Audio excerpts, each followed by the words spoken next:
L'histoire, c'est 4 frères qui ont une passion pour la construction de machines à bruit. Et donc, ces machines à faire du bruit, au départ, elles sont extrêmement simples. C'est juste une machine à manivelle qui fait 3 sons. Et puis, petit à petit, ils vont réussir à faire de mieux en mieux, de mieux en mieux. Et à chaque fois, il y a une sorte de... On peut prendre ça comme un voisin si on le prend au premier degré, ou si on suit un petit peu l'histoire, un commissaire politique, en tout cas quelqu'un qui a envie de nous faire penser, qui nous dit non, les machines, c'est pas de la musique. Et du coup, cette personne-là, à chaque fois, va venir contrarier nos plans et venir nous empêcher de tourner en rond et de nous amuser avec les machines. Ce spectacle, c'est le deuxième volet d'une trilogie sur le bruitisme. Et celui-ci, il s'intéresse à une période particulière de l'histoire de l'art, qui est le constructivisme, juste au tout début de la Révolution de 1917, en Union soviétique, qui est plutôt un art visuel, là, qui est plutôt un art de travail sur les formes géométriques et sur les couleurs pures. Ce constructivisme, c'est une manière de dire on va plus imiter la nature, mais on va la construire. On va construire un univers artistique découplé des problèmes de la nature.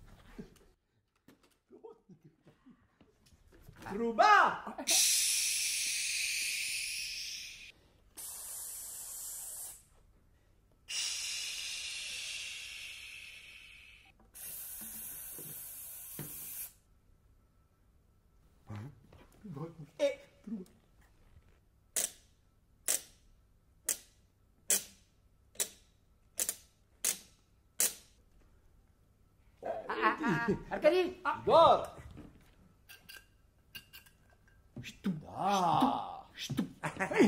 Воду!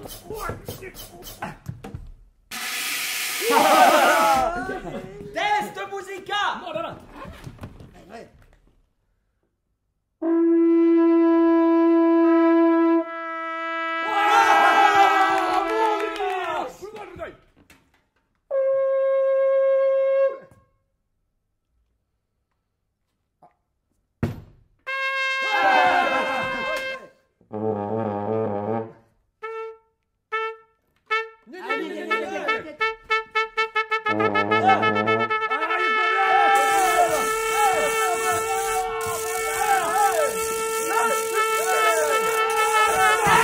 Cette fascination pour la machine qui est un peu particulière au début du XXe siècle, cette fascination pour le progrès éternel, on va dire, et qui était en même temps une des utopies, on va dire, du communisme.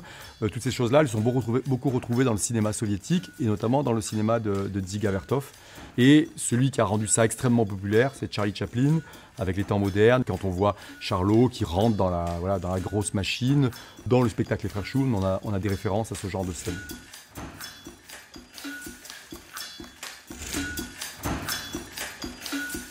Odyssée, au départ, c'est une compagnie de théâtre musical. On est 5 musiciens à la base, 4 cuivres et un percussionniste.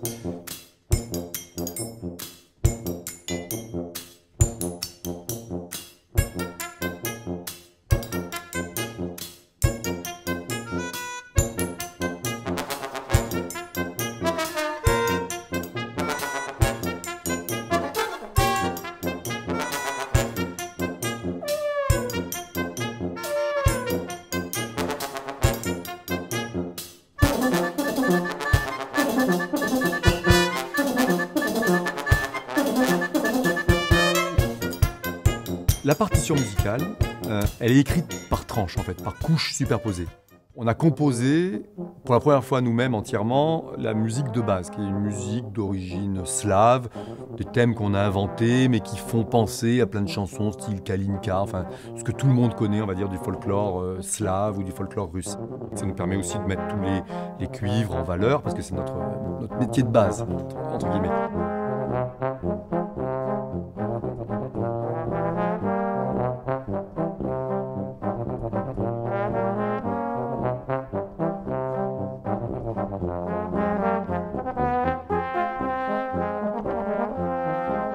La poésie du spectacle, pour moi, elle naît de cette confrontation entre l'homme et la machine, qui n'est pas non plus toujours quelque chose de complètement joyeux.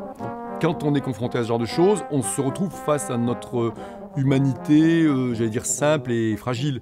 Et il y a une sorte de poésie qui émane de tout ça, parce que l'homme devient encore plus petit, mais du coup encore plus touchant.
Hey!